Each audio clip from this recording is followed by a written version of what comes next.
اس کے بعد خدا اسی کی طرف نسبت دے رہا ہے دہریوں کے اس قول کو کہ جو موت کے بعد دوبارہ زندہ ہونے کا عقیدہ نہیں رکھتے۔ اور ان لوگوں نے کہا ہماری زندگی تو دنیا ہی ہے، کچھ لوگ ہم میں سے مرتے ہیں اور کچھ لوگ ان کی جگہ لے لیتے ہیں، ہم کو تو زمانہ ہی ہلاک کرتا ہے۔ اور وہ اپنی ان باتوں پر یقین بھی نہیں رکھتے بلکہ بے بنیاد گمان ہی کرتے ہیں۔ آیت نمبر 24۔ اس آیت میں تقدم و تاخر ہوا ہے، موت کو پہلے حیات کو بعد میں رکھا گیا ہے، اور اس تقدم و تاخر کی وجہ یہ ہے کہ دہریے موت کے بعد کی حیات کے قائل ہی نہیں ہیں۔ وہ قائل ہیں کہ ہم زندہ ہیں اور مر جائیں گے، یہ زمانہ ہی ہمیں مارے گا۔ انہیں اس بات کا کوئی علم نہیں ہے کہ ان کے خیالات باطل ہیں اور یہ ان کا شک ہے۔ بعض لوگوں کا نظریہ یہ تھا کہ زمانہ ہی سب کچھ کراتا ہے، دنیا کے الٹ پھیر اسی سے وابستہ ہیں۔ زمانہ ہی عزت دیتا ہے اور زمانہ ہی ذلت دیتا ہے۔ جب زمانہ حق میں ہوتا ہے لوگ اس کی تعریف کرتے ہیں، اور جب زمانہ مخالف ہو جائے تو لوگ اس کو برا بھلا کہتے ہیں۔ اسلام نے اس نظریے کو رد کیا اور زمانے کو برا بھلا کہنے سے منع کیا۔ حضور اکرم صلی اللہ علیہ وآلہ وسلم فرماتے ہیں کہ زمانے کو گالیاں نہ دو کیونکہ خدا ہی زمانہ ہے۔ زمانے کی تشکیل سورج کے طلوع و غروب پر ہے، زمانے کا حساب کتاب شمس و قمر پر ہے۔ شمس کے مطابق شمسی سال بنتے ہیں اور چاند کے لحاظ سے قمری سال۔ دن، ایام، ماہ و سال، صدیاں، سب کے سب زمانے کو بناتے ہیں اور ان سب کو خدا بناتا ہے۔ یہ زمانہ جس کو لوگوں نے اپنا خدا بنا لیا اور زمانہ جن اسباب کی وجہ سے وجود میں آتا ہے اس مسبب الاسباب کا انکار کرنے پر تل گئے۔ حقیقت میں خدا ہی ہے جس نے سورج کو طلوع و غروب کر کے زمانہ تشکیل دیا۔ زمانے کا انکار خدا کا انکار ہے، لہٰذا زمانے کو برا بھلا کہنے والے اصل میں خدا کو برا بھلا کہنے والے ہیں۔ حدیث قدسی میں ہے کہ فرزند آدم جب زمانے کو گالیاں دیتا ہے تو اس کی یہ بات مجھے تکلیف پہنچاتی ہے کیونکہ زمانہ میں خود ہوں، ساری چیزیں میرے ہاتھ میں ہیں، شب و روز کو میں ہی الٹ پھیر کرتا ہوں۔ یہ آیت اگرچہ دہریوں کے بارے میں نازل ہوئی ہے لیکن یہ ان لوگوں کے بارے میں بھی ہے جنہوں نے رسول خدا صلی اللہ علیہ وآلہ وسلم کے بعد امیر المومنین اور ان کے اہل بیت کے ساتھ برا سلوک کیا۔ یہ وہ لوگ تھے جن کا ایمان و اقرار بغیر تصدیق کے تھا، بلکہ تلوار کے خوف اور مال کے لالچ کی وجہ سے وہ مسلمان ہوئے تھے۔ اسی وجہ سے ان کی حالت حضور اکرم صلی اللہ علیہ وآلہ وسلم کے بعد بدل گئی اور وہ منافق ہو گئے۔ پھر خدا دہریوں کے قول کو بیان کرتے ہوئے فرماتا ہے کہ جب ان کے سامنے ہماری روشن آیتیں تلاوت کی جاتی ہیں تو ان کے مقابلے میں ان کے پاس کوئی دلیل نہیں ہوتی سوائے اس کے کہ وہ کہیں کہ اگر تم سچے ہو تو ہمارے باپ دادا کو زندہ کر کے لے آؤ تاکہ وہ گواہی دیں۔ آیت نمبر 25۔ یہ بہانہ تراش لوگ جو یہ بات کہہ رہے ہیں کہ اگر ان کی بات مان لی جائے اور مردے زندہ ہو کر گواہی دے بھی دیں تو پھر بھی انہوں نے انکار ہی کرنا ہے، یہ کہتے ہوئے کہ یہ تو جادو ہے یا اور کوئی بہانہ انکار کرنے کا تراش لیں گے۔ اس کے جواب میں خدا فرماتا ہے آپ فرما دیں کہ خدا ہی تم کو زندہ رکھے ہوئے ہے، پھر وہ ایک دن تمہیں مار دے گا اور آخر قیامت کے دن تم سب کو اپنی بارگاہ میں جمع کرے گا، اور اس میں کوئی شک نہیں، لیکن اکثر لوگ اس بات کو نہیں جانتے۔ آیت نمبر 26۔ اس آیت میں منکرین معاد کو جواب دیا جا رہا ہے کہ وہی تمہیں دوبارہ زندہ کرے گا جس نے تمہیں پہلی مرتبہ زندہ کیا ہے اور عدم سے وجود میں لایا ہے۔ اس آیت میں قیامت کا ذکر ہے، اس دن کے آنے میں کوئی شک نہیں، وہ دن ہر حال میں آ کر رہے گا۔ اس دن خدا لوگوں کو جمع کرے گا، اس دن لوگوں کو عدالت دی جائے گی اور عادل خود عدالت کرے گا، اور آسمانوں اور زمین کی ملکیت اور حاکمیت خاص خدا ہی کی ہے۔ اور جس دن قیامت برپا ہوگی اس دن اہل باطل خسارے میں ہوں گے۔ آیت نمبر 27۔ اس دن وہ لوگ خسارے میں ہوں گے جنہوں نے حق کو باطل کہا، جنہوں نے باطل عقائد کا پرچار کیا، جنہوں نے انبیاء سے جھوٹ بولا، جنہوں نے مظلوموں کو ظلم کی چکی میں پیسا۔ غرض کسی قسم کا بھی باطل ہو، زمین و آسمان کا مالک ان کو سزا دے گا۔ ایسا قیامت میں ہوگا۔ قیامت میں تمام مردوں کو زندہ کر کے اہل باطل کو سزا اور صاحبان تقویٰ کو جزا دی جائے گی۔ اس سے اہل ایمان فائدہ اٹھائیں گے اور اہل باطل خسارے میں ہوں گے۔ اور پھر آیت نمبر 28 میں ارشاد ہو رہا ہے، اس دن تم ہر امت کو دیکھو گے کہ گھٹنوں کے بل بیٹھی ہوگی، اور ہر امت اپنے نامہ اعمال کی طرف بلائی جائے گی۔ جو کچھ تم لوگ کیا کرتے تھے آج اس کا تم کو بدلہ دیا جائے گا۔ اس آیت میں قیامت کا منظر بیان ہو رہا ہے کہ زمین و آسمان پر حاکمیت رکھنے والا خدا قیامت کے دن تمام امتوں کو جمع کرے گا۔ ہر امت گھٹنے ٹیکے ہوئے عدل و انصاف کا انتظار کر رہی ہوگی۔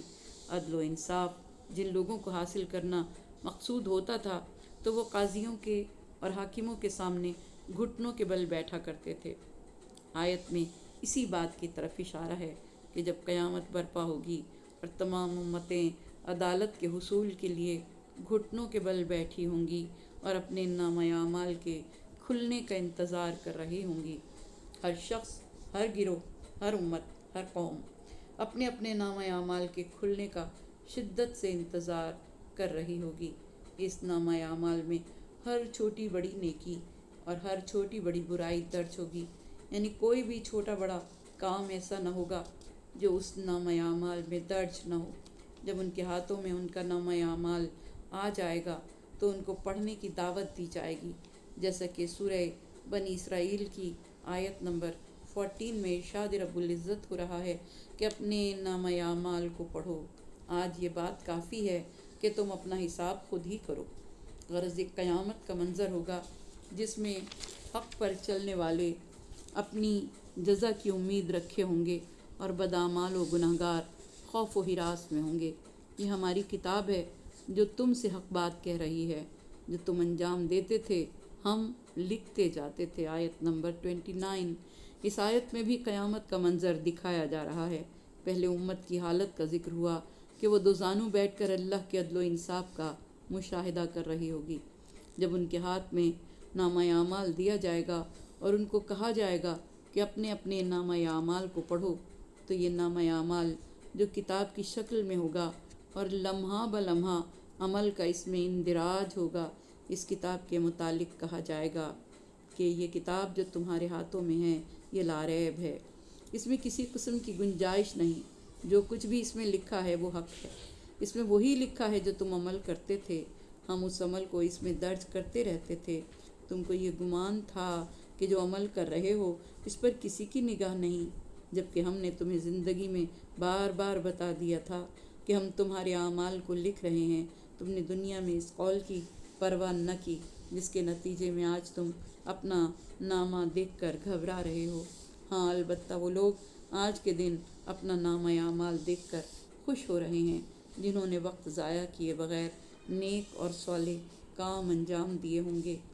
حضرت امام جعفر صادق علیہ السلام سے اللہ تعالیٰ کے اس قول کے بارے میں جب پوچھا گیا کہ پروردگار دو عالم نے جو فرمایا کہ ھذا کتابنا ینطق علیکم بالحق، یہ ہماری کتاب تمہارے بارے میں سچ سچ بیان کر دے گی، تو آپ نے فرمایا کہ کتاب نہیں بولے گی، بلکہ محمد و آل محمد علیہ السلام ہیں جو کتاب کے بارے میں برحق بولنے والے ہوں گے۔ آپ نے فرمایا کتاب نہ بولتی ہے نہ بولے گی، لیکن وہ رسول خدا صلی اللہ علیہ وآلہ وسلم ہیں جو کتاب کے ساتھ بولیں گے۔ امام جعفر صادق علیہ السلام سے جب نون والقلم کی تفسیر دریافت کی گئی تو آپ نے فرمایا کہ اللہ نے جنت میں ایک درخت پیدا کیا جس کا نام خلا ہے۔ اللہ نے اسی درخت خلد سے قلم کو پیدا کیا۔ اس کے بعد جنت کی ایک نہر کو حکم دیا کہ روشنائی بن جا۔ حکم پروردگار کے بعد وہ نہر منجمد ہو کر روشنائی میں تبدیل ہو گئی۔ وہ روشنائی برف سے زیادہ سفید تھی اور شہد سے زیادہ شیریں۔ پھر اللہ تعالیٰ نے قلم سے فرمایا کہ لکھ۔ قلم نے عرض کیا پروردگارہ کیا لکھوں؟ اللہ نے فرمایا کہ جو کچھ ہو چکا اور جو کچھ قیامت تک ہونا ہے وہ سب کچھ لکھ۔ چنانچہ قلم نے ایسے کاغذ پر لکھا جو چاندی سے زیادہ سفید اور یاقوت سے زیادہ شفاف تھا۔ اس کے بعد اللہ نے اسے لپیٹ دیا اور عرش کے رکن کی جگہ پر اسے رکھ دیا اور قلم کے منہ پر مہر لگا دی، چنانچہ وہ خاموش ہو گیا۔ یہ وہ کتاب مکنون ہے جس سے نقول فوٹو اسٹیٹ کاپیاں تیار کرائی گئیں۔ کیا تم لوگ عرب نہیں ہو؟ تعجب ہے کہ عرب ہو کر تمہیں کلام کے معنی سمجھ میں نہ آئے۔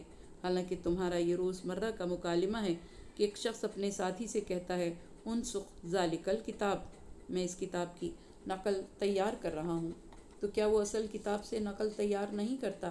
اور نقل تیار کرنے کے عمل کو عربی زبان میں استنساخ کہا جاتا ہے۔ اور اللہ تعالیٰ فرماتا ہے انا کنا نستنسخ ما کنتم تعملون، تم جو کچھ کرتے تھے ہم اسے لکھا کرتے تھے۔ خدا نے قلم کو خلق کرنے کے بعد جب لکھنے کا حکم دیا تو فرمایا کہ جو کچھ قیامت تک ہونا ہے وہ سب کچھ لکھ، خواہ اس کا تعلق نیکی سے ہو یا برائی سے، اس کا تعلق رزق حلال سے ہے یا حرام سے، تو نے سب کچھ لکھنا ہے۔ پھر اللہ نے اپنے بندوں پر محافظ فرشتے مقرر کیے اور لوح پر خازن مقرر کیے۔ خازن فرشتے بندے کے ہر روز کے رزق کو لکھ کر دیتے ہیں، اور جب وہ رزق ختم ہو جاتا ہے اور مدت پوری ہو جاتی ہے تو محافظ فرشتے خازن فرشتوں کے پاس آتے ہیں اور ان سے کہتے ہیں کہ ہمیں فلاں بندے کا آج کا رزق اور روزی لکھ دو۔ خازن فرشتے کہتے ہیں کہ تمہارے ساتھی کے لیے آج ہمارے پاس کچھ بھی لکھا ہوا نہیں ہے۔ یہ سن کر محافظ فرشتے زمین پر اترتے ہیں تو دیکھتے ہیں کہ وہ مر چکا ہوتا ہے۔ تب محافظ فرشتے یہ جملے کہتے ہیں انا کنا نستنسخ ما کنتم تعملون، ہم اس میں تمہارے اعمال کو برابر لکھوایا کرتے تھے۔ محافظ فرشتے ہی بنی آدم کے اعمال کو الکتاب یعنی لوح مکنون پر نازل کرتے ہیں، اور انسان اسی تحریر کے مطابق دنیا میں اعمال بجا لاتا ہے۔ جب محافظ فرشتے صبح و شام بندے کے پاس جانے کا ارادہ کرتے ہیں تو حضرت اسرافیل علیہ السلام لوح محفوظ کو دیکھ کر اس بندے کی تمام سرگرمیوں کی انہیں فہرست دیتے ہیں۔ محافظ فرشتے وہ فہرست لے کر زمین پر اترتے ہیں اور یہاں آ کر ملاحظہ کرتے ہیں کہ حضرت اسرافیل علیہ السلام کی عطا کردہ فہرست کے مطابق ہی انسان عمل کرتا ہے، اور محافظ فرشتوں کے نامہ اعمال کی لکھی ہوئی تحریر اس تحریر کے عین مطابق ہوتی ہے۔ لیکن جو لوگ ایمان لائے اور انہوں نے اچھے کام کیے انہیں ان کا پروردگار اپنی رحمت میں داخل کرے گا۔ آیت نمبر 30۔ اس آیت میں مومنین کی کامیابی کا بیان ہے۔ قیامت میں ایمان کا لانا اور اعمال صالحہ کا یہ نتیجہ نکلے گا کہ ان کو رحمت کی بشارت ہوگی کہ وہ رحمت الہی میں داخل ہوں۔ رحمت الہی میں داخل ہونے کی دو شرائط ہوں گی، ایک ایمان لانا اور دوسرے نیک اعمال بجا لانا۔ خدا کی رحمت میں جو داخل ہوگا یہ اس کی عظیم کامیابی ہوگی۔ یہ رحمت عذاب الہی سے دور رکھے گی اور جنت کے بلند درجات پر فائز کر دے گی۔ جو لوگ ایمان تو لائیں گے مگر نیک عمل سے دامن خالی ہوگا اور گناہ گار ہوں گے، وہ اپنے گناہوں کی سزا کے طور پر کچھ عرصہ جہنم میں رہیں گے۔ گناہوں کا میل اترنے کے بعد جہنم سے نکال کر جنت میں بھیجا جائے گا۔ اور پھر ارشاد قدرت ہو رہا ہے کہ لیکن جن لوگوں نے کفر اختیار کیا ان سے کہا جائے گا کیا تمہارے سامنے ہماری آیتیں تلاوت نہیں کی جاتی تھیں؟ تم نے تو تکبر کیا اور تم لوگ تو تھے ہی مجرم۔ پروردگار دو عالم نے اس آیت نمبر 31 میں ارشاد فرمایا کہ کافر مجرم لوگ اپنے نامہ اعمال کو پڑھ رہے ہوں گے اور ان کو اپنی بدعمالیوں کی سیاہی نظر آ رہی ہوگی۔ ان کی سزا ان کے سامنے مجسم ہو کر آ جائے گی تو یہ دائیں بائیں نکلنے کی راہ تلاش کریں گے اور ایک سخت عذاب میں گرفتار ہوں گے۔ تو اس وقت ان سے کہا جائے گا کہ کیا تمہارے سامنے ہماری آیات کی تلاوت نہیں کی جاتی تھی، جن میں بار بار اسی دن سے بچنے کے لیے کہا جاتا تھا، لیکن تم بجائے ایمان لانے اور نیک عمل کرنے کے تکبر اور مخالفت میں مبتلا رہے۔ تم مجرموں کے ساتھ ایسا ہی سلوک ہونا چاہیے۔